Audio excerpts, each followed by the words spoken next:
بسم اللہ الرحمن الرحیم۔ السلام علیکم ورحمۃ وبرکاتہ۔ ناظرین، اللہ تعالیٰ کے کلام کے بہت سے فائدے ہیں اور یہ خاص کر انسانوں کے لیے ہوتے ہیں۔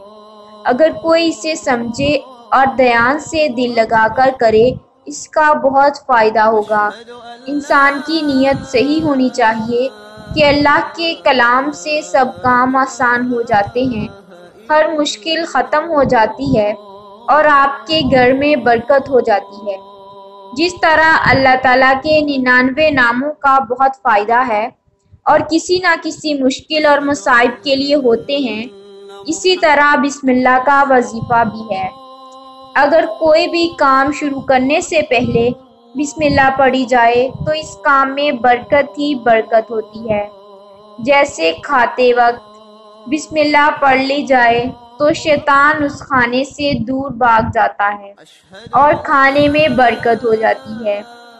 ایسے ہی جب آپ کوئی کام کرنے لگیں تو بسم اللہ پڑھ کر کام کریں تو کامیابی کے ساتھ ساتھ اس چیز میں برکت بھی ہو جائے گی اور کام بھی آسان ہو جائے گا۔ اسی طرح کہیں آنا جانا ہو تو بسم اللہ الرحمن الرحیم پڑھیں، یعنی آپ نے ہر کام شروع کرنے سے پہلے بسم اللہ پڑھنی ہے اور اللہ تعالیٰ کی ذات پر توکل رکھنا ہے۔ انشاءاللہ آپ کا ہر بگڑا ہوا کام ٹھیک ہو جائے گا۔ ملتے ہیں کسی اور اچھی ویڈیو کے ساتھ، تب تک کے لیے فی امان اللہ۔